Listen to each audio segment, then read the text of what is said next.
Coucou les belles hirondelles, j'espère que tout se passe bien pour vous. Merci d'être sur cette chaîne, ça me fait énormément plaisir. Et aujourd'hui, comme vous l'avez vu dans le titre, je vous présente ma pile à lire du printemps et de l'été. Alors quand vous regarderez cette vidéo, on sera déjà probablement au mois de juin. On est le 30 mai quand je filme cette vidéo. J'ai déjà créé ma pile à lire depuis 2 semaines. Ouais, à peu près, même, ouais, près 2 semaines. Parce que je dirais que j'ai une cadence de lecture qui est un peu plus lente du fait qu'il commence à faire meilleur. Et du coup, en après-midi, je fais des activités extérieures. Voilà, je préfère aller faire une balade, faire une petite rando, plutôt que de lire. Pourtant j'aime beaucoup lire et du coup je lis que le soir, mais du coup je lis beaucoup moins vite. Et puis si vous m'avez suivi, vous m'avez suivi particulièrement dans les vlogs, vous savez que j'ai eu une panne de lecture, ce qui n'est pas cool du tout. C'était la première fois que j'avais une panne de lecture, mais j'ai quand même, c'est pas une, allez, on va pas dire c'était pas vraiment une panne de lecture parce que j'arrivais quand même à lire Harry Potter, voilà. Je ne savais pas vers quoi me tourner, j'avais quand même envie de lire un peu, mais pas découvrir un nouveau royaume ou ce genre de choses. Donc j'ai pris le tome 3 d'Harry Potter que je relis, et donc je me suis dit allez, relis-le et vois si tu arrives à lire. Et ça c'était sans problème parce que c'est une ambiance que je connais, c'est un royaume que je connais, ce sont des personnages que je connais et que j'affectionne beaucoup, et du coup j'ai pu prendre mon temps. C'est comme si j'étais là moi aussi à Poudlard avec Hagrid, avec Buck et tout ça. Bref, ça m'a fait du bien. Et puis j'avais déjà créé cette pile à lire et je me dis zut, et si j'ai pas envie de lire cette pile à lire, une pile à lire c'est flexible. N'oubliez pas que quand vous la créez, vous pouvez la déconstruire et aller rechercher des autres livres dans votre bibliothèque, il n'y a pas de souci.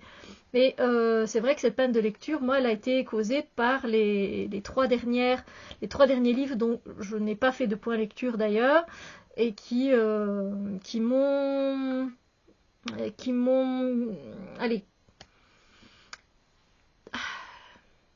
qui m'ont glissé vers la panne de lecture. Ça m'a pas aidé, voilà. Donc je me suis dit, écoute, cette fois-ci, quand c'est un gros livre, oui, tu peux tester jusque 100 pages. Si c'est un petit livre, 50, si tu vois que ça t'accroche pas du tout, tu ne te casses pas la tête, parce que clairement, c'est ce genre de choses qui fait que après vous risquez d'avoir une panne de lecture, et des fois vous risquez d'être surpris aussi. Je sais que c'est un peu contradictoire. Bon, il y a déjà 3 minutes d'introduction, vous devez en avoir marre, donc let's go. Sauf que j'ai oublié de prendre le livre que je suis en train de lire, qui est le premier livre de ma pile à lire. Autant dire que cette pile à lire, à mon avis, je vais la traîner tout l'été. La magie du mode pause, ça c'est génial. Le premier livre que j'ai mis dans ma pile à lire, c'est Les Dames de Marlowe Enquête, mort compte triple. C'est de Robert Thorogood et c'est aux éditions de La Martinière. Donc c'est le premier que j'avais mis parce que j'avais envie de lire un cosy mystery autre que Agatha Raisin. Mais pour le moment, ça reste Agatha qui est... Voilà, c'est qui est ma préférée, celle avec qui j'ai le sourire et même je rigole carrément. Alors qu'ici, j'aime bien, donc voilà, et c'est ma lecture en cours pour le moment. J'ai lu 156 pages, et il fait pas énorme, il fait presque 400 pages, 390 pages à peu près. Et c'est écrit assez grand, c'est assez fluide. J'adore l'écriture, d'ailleurs, je viendrai vous en parler. Et c'est plutôt sympa, mais c'est une enquête, enfin je sais pas.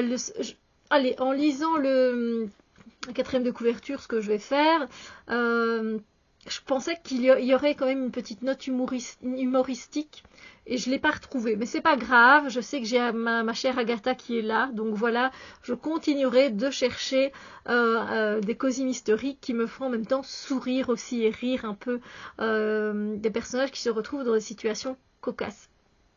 Du coup, ici on se retrouve dans la petite ville de Marlowe en Angleterre, avec Judith Potts, 77 ans, qui mène la vie qui lui plaît. Elle boit un peu trop de whisky et se baigne toute nue dans la Tamise, et alors, au pays des excentriques, elle est la reine. Un soir, elle entend, provenant de la maison de son voisin, un cri suivi d'un coup de feu. Elle en est sûre, un meurtre a été commis. Mais la police ne la croit pas. Pas d'énigme sans solution pour Judith Potts, la vieille Anglaise passionnée de mots croisés, va se lancer dans l'enquête avec à ses côtés Bex, la femme du vicaire, et Suzy, la promeneuse de chiens et commère attitrée de Marlowe. Vous reprendrez bien un nuage de crime avec votre thé? Donc voilà, au vu de la quatrième de couverture, je me suis dit, bah voilà, elle a l'air excentrique, ça a l'air sympa. Finalement, je la trouve pas si... Enfin, elle est excentrique, mais elle a un côté quand même très autoritaire et assez distant pour le moment. Bon, voilà, j'en suis que là. Voilà, donc ça c'est le premier livre. Et le deuxième que j'ai mis, c'est la fin d'une duologie. Et le premier, c'était Witch Hunter. J'avais vraiment beaucoup apprécié cette lecture. Et donc là, c'est la fin. Et c'est L'assassin du roi de Virginia Booker aux éditions PKJ. Un monde de magie, d'amour et de haine. Comment est-ce que je pourrais vous retracer l'histoire? Elisabeth c'était une chasseuse de sorciers et de sorcières. Et elle a vécu... en fait, comment dire, ben voilà, elle croyait que tous les sorciers, tous les sorcières, c'était des mauvais personnages, des mauvaises personnes. Et puis pour finir, elle s'est rendue compte, elle a conclu un accord pour sortir de sa cellule parce qu'elle s'est retrouvée, malgré elle, emprisonnée. Et le roi n'a rien fait spécialement pour venir la délivrer. Et c'est l'ennemi qu'elle recherchait le plus dans les sorciers qui est venu l'aider. Donc moi là, c'est la suite. Donc voilà, c'est tout ce que je peux vous en dire pour le moment. Et il va falloir que je relise un petit peu mon... Comment dire, mon... Le premier... enfin... Ah, mais j'ai pas mes mots là. Le résumé. Enfin, le résumé que j'en avais fait. Je l'ai lu il y a quelques mois, mais c'est vrai qu'il y a déjà pas mal de trucs qui sont partis. Ensuite, j'ai vraiment pris un roman, mais qui est... vieux. Je pense que c'est une duologie, que j'ai pas le deuxième. Donc voilà, c'est pas plus mal peut-être. Il y a encore la bandelette et tout, on dirait qu'il est comme neuf. Sincèrement, il est comme neuf. Vous voyez là, il y a une bandelette comme ça. Donc c'est Juliette Forever de Stacey J. Et c'est aux éditions Milan. Et en fait, ici, en fait, je pense que c'est une duologie. C'est écrit assez grand. Et ce qu'il est indiqué derrière, oubliez tout. Oubliez Roméo qui se tue pour Juliette. Oubliez Juliette qui se tue pour Roméo. La vérité, les deux amants sont devenus immortels. Mais ennemis à jamais. Depuis 4 siècles, Roméo s'acharne à séparer ceux qui pourraient s'aimer, quand Juliette doit tout faire pour les réunir. Entre les deux anciens amants, tous les coups sont permis, car l'amour a fait place à la haine. Pour toujours, vraiment, je l'ai sorti vraiment, c'est une relique, même si il est comme neuf, c'est une relique de ma pile à lire, et je ne sais absolument pas si je vais aimer cette romance, parce que clairement on va être sur une romance. Apparemment il y a un deuxième tome, je sais pas, je sais vraiment pas à quoi je m'attends, aucune idée, on verra. Ça me plaît, ça me plaît, ça me plaît pas, ça me plaît pas. Et la suite à paraître, effectivement, la suite c'est Roméo Forever ou quelque chose comme ça, je pense. Et oui, on est dans un 340 pages, donc voilà. On verra. Mais vous voyez vraiment une lecture un peu particulière. C'est bizarre, comme c'était, voilà, des bizarres. Alors, ensuite, un aussi que j'avais envie de lire depuis un petit temps, c'est Les ailes d'ombre, c'est le tome 1, c'est de Cass Morgan et de Daniel Page. Elles sont belles, populaires et sorcières, aux éditions Robert Laffont. Bon, il y avait un petit truc, mais j'ai pas su l'enlever. Je déteste quand ça fait ça sur les livres. Parce qu'en plus, il y a une belle illustration avec des corbeaux. Là, par contre, c'est quand même un gros bazar. Bon, ça reste écrit très grand, hein, ça va.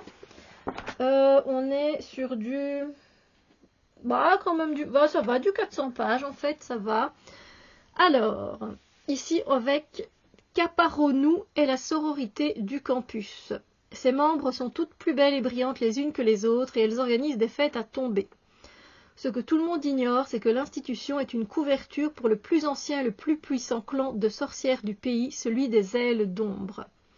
Lorsque Vivian Devereaux découvre ses pouvoirs, peut-être Viviane Devereaux découvre ses pouvoirs, elle est bien décidée à se faire une place au sein du clan, n'en déplaise à l'intimidante Scarlet Winter, une sorcière de 3e année, sûre de sa puissance et de sa position.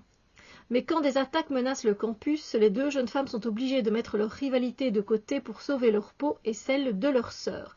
Et en fait, effectivement, c'est par l'auteur des 100, c'est lui qui a écrit les 100. Je pense que le 2e est déjà sorti, si pas le 3e aussi. On est dans une sororité avec des sorcières, je me dis que ça pouvait être top, c'est pour ça que me le suis procuré d'ailleurs. On verra ce que ça donne. Voilà, alors ensuite j'ai mis évidemment, parce que c'était le printemps, mais je pense que je le lirai peut-être début été, mais c'est pas grave.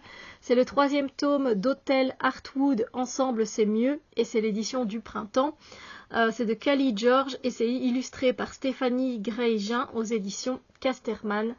Bon voilà, c'est trop mimi, c'est super mimi, c'est écrit très grand. Je vais lire, voilà, cette année, j'aurais lu du coup l'hiver. On a des dessins, j'essaye de vous montrer un dessin. J'ai lu l'hiver, ici j'irai l'automne et je vais essayer de lire l'été, comme ça, ben voilà. C'est tout mimi et ça fait du bien à lire, donc après un truc de sorcière et tout, c'est sympa à se caser. Ensuite, j'ai mis, là aussi pour terminer et pour pas oublier l'histoire, c'est Inheritance Games, le tome 3, le dernier de la trilogie de Jennifer Lynn Barnes aux éditions PKJ. Et voilà, de cruelles énigmes, un obscur secret, Avery survivra-t-elle? Donc, en gros, on se retrouve avec une héritière qui n'a pas demandé spécialement à être héritière d'une somme faramineuse, mais avant d'avoir cet argent, de le percevoir, elle doit vivre 1 an dans un manoir avec les petit-fils du gars qui est mort et qu'elle ne connaît absolument pas, et elle n'a même pas de l'ADN en commun avec. Donc voilà, le 1 et le 2, j'ai énormément apprécié, c'était limite des coups de cœur, donc j'ai hâte de lire la suite, je vous avoue que j'ai très très hâte, et on est là sur du 450 pages, voilà. J'ai hâte de savoir la suite. Non, là on n'est pas dans de la magie, mais c'est chouette les énigmes comme ça à trouver, c'est sympa, c'est très bien fait, c'est très bien écrit. Encore une suite parce que je vais lire Les étranges sœurs de Serena Valentino, et c'est aux éditions Hachette Heroes dans leur collection Disney. On en apprend un peu plus sur les 3 sœurs qui viennent ennuyer nos vilains. Voilà, ils mettent vraiment leur grain de sel, mais très mauvais le sel, dans les histoires des vilains. Voilà, et enfin je vais savoir ce qu'il en est, et je vois que celui-là il y a des dessins. Oh, magnifique, il n'y a pas ça dans les autres. Oh, c'est sublime. Oh sérieux, c'est sublime. Waouh. J'avais pas fait attention, c'est pour vous dire. Donc voilà, un petit Disney, je suis contente. Voilà, puis j'avance un petit peu parce que tout se lit. Voilà, c'est vrai que vous vous dites, ouais, mais moi j'aimerais bien juste lire Cruella.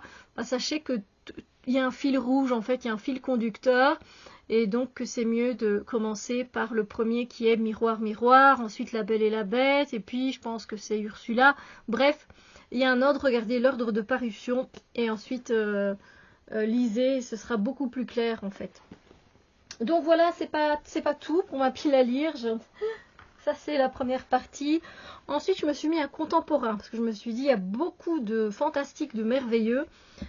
J'ai mis Au petit bonheur la chance d'Aurélie Vallogne aux éditions Le Livre de Poche. J'ai déjà lu un livre d'Aurélie Vallogne.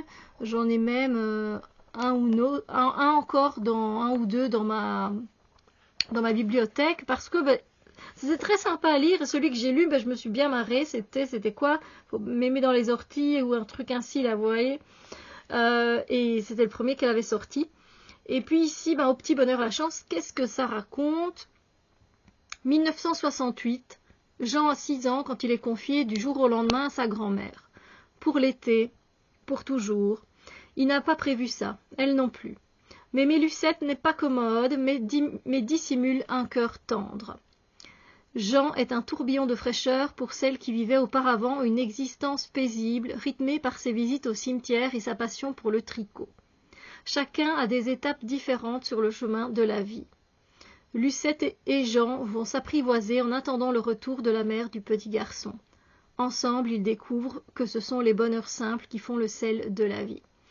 Donc voilà, je me dis que ça peut être mimique, ça peut être tendre, on peut sourire aussi, ça peut être une chouette histoire, et donc on est à peu près sur du 360 pages, et franchement, pour un poche, c'est écrit très très grand. Voilà, donc voilà, on verra ce que ça donne, mais j'ai hâte. J'ai remis du Disney parce que je n'ai toujours pas lu un Twisted Tales. Qu'est-ce que c'est un Twisted Tales? Un Twisted Tales, c'est un conte qu'on reprend, un conte de Disney ici de préférence, et ici c'est « Et si Cendrillon n'avait jamais essayé la pantoufle de verre ?» Que se serait-il passé?